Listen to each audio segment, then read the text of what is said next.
Next student हम लोग जो है वो बात करेंगे हमारी एनसीईआरटी की बुक के अंदर एक ग्राफ जो है वो ड्रॉ किया गया है।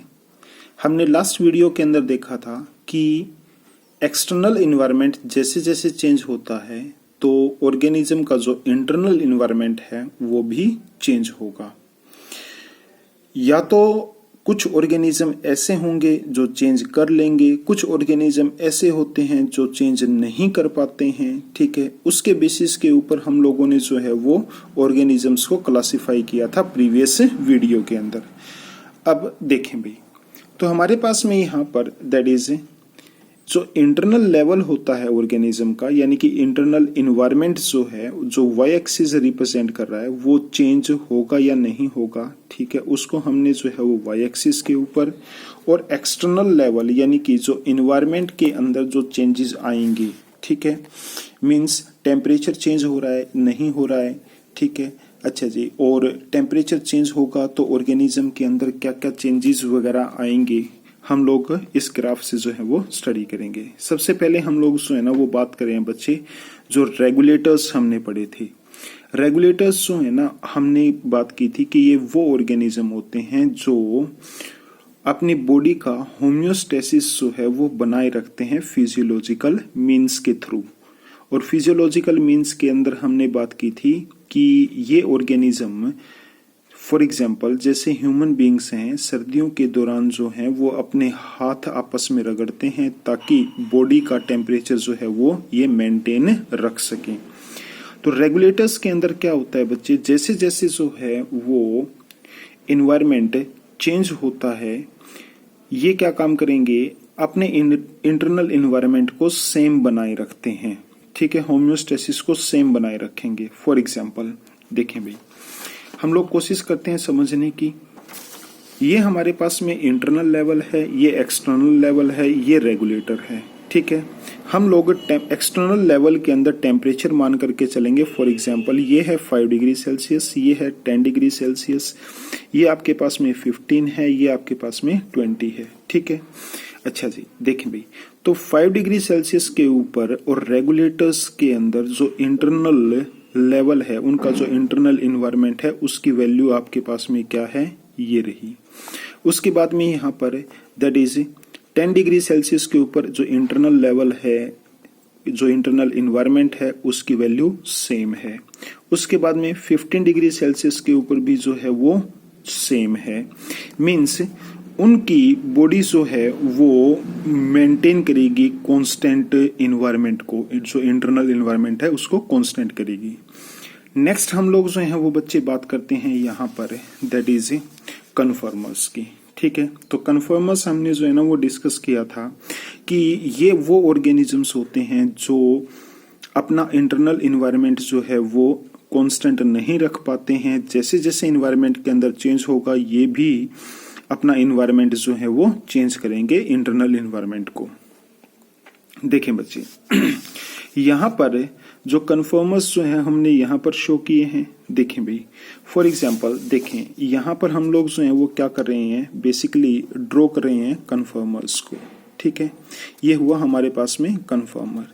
इसके अंदर क्या हो रहा है, देखें भाई, जो 5 डिग्री सेल्सियस के ऊपर और जो इनका इंटरनल इन्वायरमेंट है ना, वो चेंज हो रहा है आपके पास में यहाँ पर दैट इज इतना। ठीक है, अच्छा जी, फिर उसके बाद में जो है ना वो 10 डिग्री सेल्सियस के ऊपर जो है वो चेंज कितना हो रहा है, दैट इज इतना चेंज हो रहा है।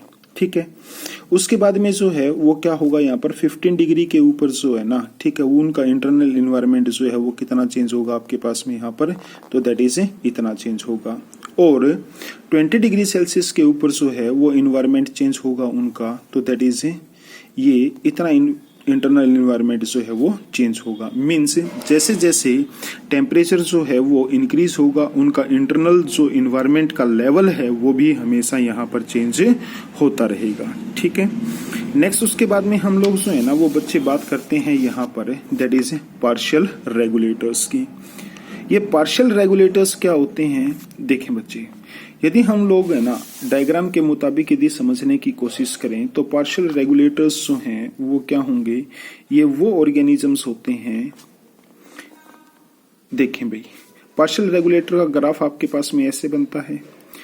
क्या होता है, पार्शियल रेगुलेटर्स कुछ टाइम के लिए एज ए कन्फर्मर्स जो है ना वो बिहेव करते हैं। ठीक है, यदि मैं इस ग्राफ को और इसी के अंदर यदि ड्रॉ करना चाहूं तो ड्रॉ यहाँ पर कुछ ऐसे होगा, ये हुआ और उसके बाद में जो है वो ये हुआ यहाँ पर ग्राफ। ठीक है, देखें भाई क्या होता है कि कुछ टाइम के लिए जो है ना ये क्या काम कर रहे हैं, ऐसे कन्फर्मर जो है ना वो बिहेव कर रहे हैं, क्योंकि जैसे जैसे इंटरनल बॉडी इन्वायरमेंट एक्सटर्नल जो है वो चेंज हो रहा है, उसी तरीके से जो है ना वो इंटरनल लेवल भी इनका चेंज हो रहा है। ठीक है, जैसे 5 डिग्री के ऊपर जो है वो इंटरनल लेवल इनके अंदर जो है वो क्या है, वो ये वाला है। उसके बाद में 10 डिग्री के ऊपर जो है वो इंटरनल जो इन्वायरमेंट चेंज है इनका, ठीक है, वो ये है। उसके बाद में 15 डिग्री के ऊपर जो है ना वो इनका जो इंटरनल इन्वायरमेंट जो चेंज होगा वो आपके पास में वो इतना होगा। ठीक है, अच्छा जी, और एक कांस्टेंट वैल्यू के बाद में क्या होता है, इनकी बॉडी जो है वो एज ए रेगुलेटर जो है ना वो बिहेव करना स्टार्ट कर देती है। ठीक है, तो ये वाले जो ऑर्गेनिजम्स होते हैं उनको हम लोग जो है वो क्या बोलते हैं, these are called as partial regulators. ठीक है, कुछ टाइम के लिए ये कन्फर्मर की तरह जो है वो बिहेव करेंगे और उसके बाद में जो है वो रेगुलेटर की तरह जो है वो बिहेव करना स्टार्ट कर देंगे। ठीक है, नेक्स्ट बच्चे उसके बाद में देखें, चाहे तो हमारे पास में रेगुलेटर हो, चाहे कन्फर्मर हो, चाहे माइग्रेशन हो, चाहे सस्पेंडेड जो है वो हो, तो ये जो है वो सारी की सारी क्या है, ये अडॉप्टेशंस होती हैं बच्चे। ठीक है, इन्वायरमेंट को देखते हुए, चेंजिंग इन्वायरमेंट को देखते हुए ऑर्गेनिजम्स के अंदर आई हुई अडॉप्टेशन होती है। फॉर अब यदि 1 मार्क में हमसे कोई पूछे कि अडॉप्टेशन है क्या, तो अडॉप्टेशन होता है बेसिकली बच्चे यहाँ पर, that is any change in the organism which could be morphological. ठीक है, बाहर से देखने पर यानी कि किसी ऑर्गेनिज्म की बॉडी के अंदर चेंज आया है, फिजियोलॉजिकल जैसे हमारे अंदर, ठीक है, शिवरिंग होती है सर्दियों के दौरान। नेक्स्ट उसके बाद में बिहेवियर के अंदर यदि कोई भी चेंज आता है, ठीक है, which enables the organism to survive and respond and reproduce in its habitat, ठीक है, is called as adaptation। अब उसके बाद में हम लोग जो है ना वो बात करेंगे यहाँ पर कुछ अडोप्टेशन जो प्लांट्स और एनिमल्स के अंदर आती है। फॉर एग्जांपल सबसे पहले आपके पास में है बच्चे कंगारू रैट। कंगारू रैट जो है ना जो नॉर्थ अमेरिका के अंदर रहता है, ठीक है, अच्छा जी, उसके अंदर बेसिकली होता क्या है यहाँ पर कि जब कभी भी उसके अंदर जो इंटरनल फैट होता है और उसका ऑक्सीडेशन होता है ना, तो वहां पर वाटर रिलीज होता है और ये वाटर उसके जिंदा रहने के लिए जो है वो इनफ होता है। इसलिए कंगारू रैट जो है वो कभी भी क्या नहीं करते हैं, अपनी जिंदगी के दौरान जो है वो कभी भी पानी नहीं पीते हैं। ठीक है, तो एक है ये अडोप्टेशन है यहाँ पर। नेक्स्ट यदि हम बात करें बच्चे तो दैट इज फिर आता है आपके पास में प्लांट्स के अंदर जो क्यूटिकल होती है वो भी थिक हो जाएगी। ठीक है, किस चीज के लिए यहाँ पर, ताकि उसके अंदर से वाटर जो है वो कम से कम लॉस हो। नेक्स्ट है दैट इज जिन प्लांट्स के अंदर जो है वो कैम पाथवे होता है, मतलब C3 प्लांट्स के अंदर जो है वो क्या होगा कि उनके स्टोमेटा जो है वो सिर्फ और सिर्फ रात के समय खुलते हैं, दिन के टाइम जो है वो बंद रहेंगे ताकि ट्रांसपिरेशन कम से कम हो। ठीक है, उसके बाद नेक्स्ट हम बात करेंगे दैट इज कुछ प्लांट्स ऐसे होते हैं जिनके अंदर ट्रांसपिरेशन, एक्सेस ऑफ ट्रांसपिरेशन को रोकने के लिए जो उनकी लीफ होती है ना वो स्पाइन्स के अंदर, कांटों के अंदर जो है वो कन्वर्ट हो जाती है। ठीक है, जैसे आप लोग जो है वो ओपनशिया नागफनी के अंदर ऐसा देखते हैं यहाँ पर। ठीक है, कमिंग ऑन X2 एलेंस रूल की हम लोगों ने जो है वो पीछे बच्चे बात कर ही ली। कमिंग ऑन X2 उसके बाद में यहाँ पर दैट इज कि some animals like seal have a thick layer of fat below skin, अच्छा जी, that act as an insulator and reduce the loss of body heat. Coming on X2 altitude sickness. वैसे तो हमने बच्चे ये चीज जो है ना वो 11th क्लास में पढ़ी है, रेस्पिरेटरी सिस्टम के अंदर एल्टीट्यूड सिकनेस क्या चीज होती है। जब कभी भी हम लोग हाइट के ऊपर जाते हैं तो उस समय जो है ना वो क्या होता है, हमारे अंदर कुछ सिम्टम्स आ जाते हैं और सिम्टम्स क्या हैं, दैट इज नोजिया, फैटिग, ठीक है, या हार्ट पल्पेशंस, ठीक है, तो हमारा दिल जो है वो ज़्यादा जो है वो धड़कना शुरू कर देता है, ठीक है। तो ऐसा होता क्यों है? क्योंकि हाइट के ऊपर जो है वो ऑक्सीजन कम होती है और उस समय ज़्यादा से ज़्यादा जो है वो ऑक्सीजन लेने के लिए हमारा हार्ट जो है वो ज़्यादा से ज़्यादा जो है वो ब्लड पंप करता है, ताकि यहाँ पर ज़्यादा से ज़्यादा ऑक्सीजन जो है जो बॉडी की रिक्वायरमेंट है उसको कलेक्ट किया जा सके, ठीक है। नेक्स्ट, उसके बाद में यहाँ पर दैट इज एल्टीट्यूड सिकनेस से बचने के लिए जो है वो क्या रहेगा यहाँ पर, तो दैट इज उस ऑर्गेनिज्म के अंदर जो आरबीसी होते हैं वो ज्यादा अमाउंट के अंदर प्रेजेंट होंगे, ठीक है।